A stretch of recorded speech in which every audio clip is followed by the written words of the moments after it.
Assalamualaikum warahmatullahi wabarakatuh. Sini saya Yandra Putra, mahasiswa ujian program studi informatika. Di sini saya akan melakukan presentasi mengenai tugas UTS saya, yaitu menjelaskan atau mempresentasikan mengenai algoritma DDA, yaitu kepanjangan Digital Differential Analyzer. Algoritma DDA ini adalah algoritma untuk menggambar garis dalam piksel.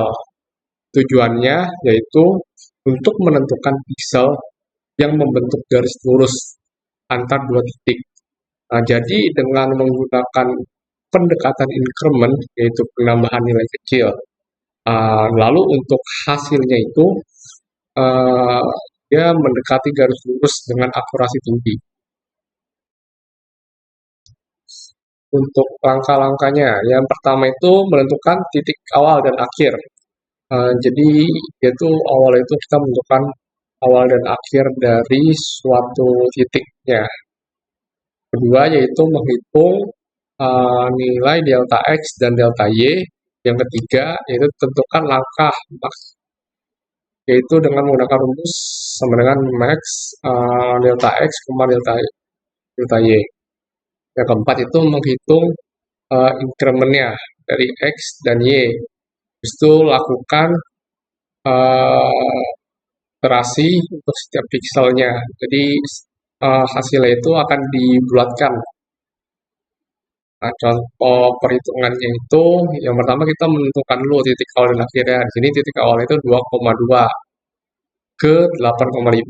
Selanjutnya yaitu hitung delta X dan delta Y. Delta X-nya ini adalah 6 dan delta Y-nya ini sama dengan 3. Yang ketiga itu tentukan langkahnya. Untuk maksimal itu karena maksimal itu berada di 6, jadi langkahnya itu 6. Lalu selanjutnya adalah X increment. Jadi hitung increment X dan Y. Dan di sini dapatkan hasil X increment itu sama dengan 1 dan Y increment itu sama dengan 0,5. Lalu untuk titik hasilnya dengan melakukan pembulatan yaitu mendapatkan hasil 2,0, 2.0, 3.0, 2.5, 4.0, 3.0, 5.0, 3.5, 6.0, 4.0. Jadi di sini kan ada X dan Y ya.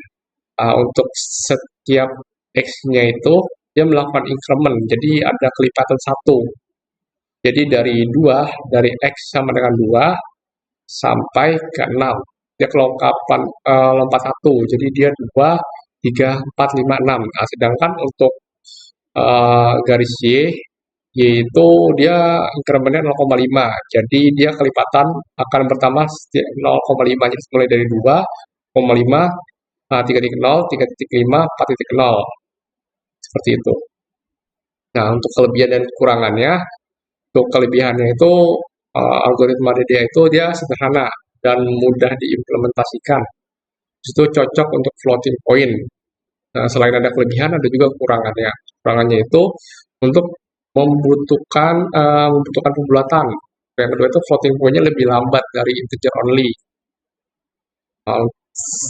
Untuk perbandingannya, jadi selain ada algoritma DDA, ada juga algoritma Bresenham. Nah, untuk perbandingannya dapat dilihat di tabel.